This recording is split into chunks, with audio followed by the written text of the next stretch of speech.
प्रश्नावली 5.1 का question number 2, जिसमें दे दिया है दी गई एपी का प्रथम चार पद ज्ञात करना है। क्या निकालना है? एपी का प्रथम चार पद ज्ञात करना है, जबकि इसमें प्रथम पद ए और समानांतर डी दे चुका है। ए का मान दे दिया है 10 और डी का मान दे दिया है 10। इसमें हमको क्या करना है? प्रथम चार पद निकालना है। तो प्रथम चार पद निकालने के लिए क्या करेंगे हम? आप लोगों को पहले से पता होगा, यदि जिस पद का निकालना होगा, जैसे यहाँ दे दिया है हमको चार पद निकालना है, मतलब ए निकालना होगा, a1 a2 निकालना होगा, क्या निकालना होगा? a1 निकालना होगा, फिर a2 निकालना होगा, फिर क्या निकालना होगा? a3 निकालना होगा, फिर क्या निकालना होगा? a4 निकालना होगा। यही ऐसा चार पद है जिसको करना होगा, हमको निकालना होगा। a1 का मान देखो, यहाँ पर a1 बराबर होता है a के। a1 बराबर किसका होता है? a के। यहाँ पर a1 और a सेम बराबर है, तो यहाँ पर a का मान निकल दिया है, मतलब a1 का मान दे चुका है। लेकिन जब हमको a2 निकालना होगा, क्या निकालना होगा? a2 निकालना होगा। कैसे निकालेंगे? इसका एक फार्मूला होता है a2 के लिए a प्लस d। क्या होता है? a plus d। a3 के लिए होता है a plus 2d, a plus 2d। a4 के लिए होता है a प्लस 3d। इसको देखने के बाद आप लोगों को दिमाग में समझ में आ रहा होगा कुछ तो समझ में आ रहा है? क्या समझ में आ रहा है कि यहाँ पर जो a2 है वो a प्लस d क्यों लिखे हैं? यहाँ पर 2 है तो यहाँ क्या करते हैं हम? 1 छुपा है। यहाँ पर क्या है? 1 छुपा है। यहाँ पर 2 है तो यहाँ पर 1 हुआ। उसी प्रकार से यहाँ पर 3 है तो क्या हुआ? यहाँ पर 2 कर दिए, 1 कम करते हैं। क्या करते हैं? 1 को कम करते हैं। यहाँ पर 4 दिया है तो यहाँ पर 1 कम करके क्या कर देंगे? 3 लिख दिए। सेम यहीं पर यहाँ पर अपनाएंगे। अब पहला पद निकालने की कोई जरूरत नहीं है, क्योंकि पहला पद इसमें दे चुका है। a1 बराबर कितना हो जाएगा? a1 बराबर हो जाएगा 10। कोई दिक्कत नहीं है। सेम आगे चलते हैं। a2 बराबर हम अभी बताए हैं, क्या लिखेंगे? a प्लस d लिखेंगे। a प्लस d लिखेंगे।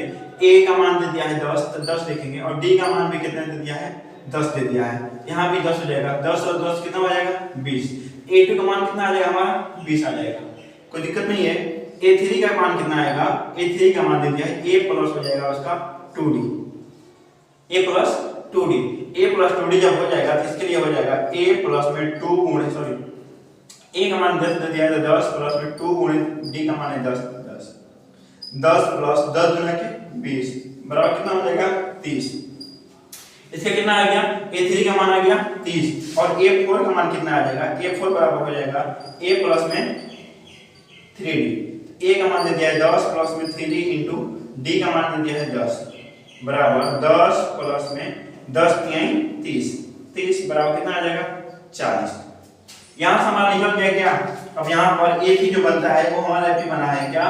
a1 बराबर कितना आया है? इसे डायरेक्ट लेते हैं। a1 बराबर आ गया है 20, सॉरी 10, a2 आया है 20, a3 आया है 30, a4 आया है 40। इसी तरह आगे निकालना अवश्य निकलेगा। इसलिए हमको दिया है कितना निकालने के लिए? 4 पद। ये हमारा क्या हो जाएगा? चौथा पद। ये हमारा पहला का आंसर आ जाएगा। कोई दिक्कत नहीं है।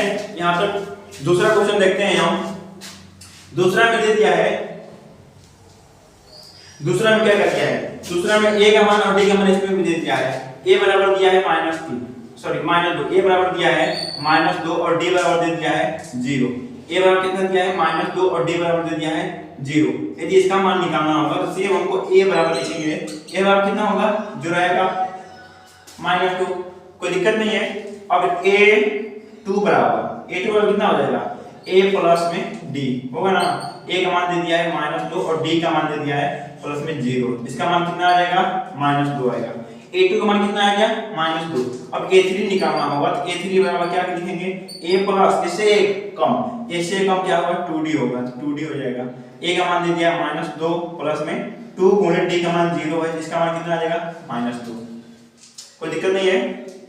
a4 बराबर कितना आ जाएगा? a प्लस में 3d आएगा। a का मान कितना आ जाएगा? -2 और प्लस में क्या आ जाएगा? इसका देखेंगे तो 3 गुणे 0, इसका कितना आ जाएगा? -2 और प्लस में 0 बराबर कितना आएगा? -2। यहाँ भी हमारा एपी क्या बना? यहाँ पर एपी का चार पद कौन सा होगा? -2 और -2।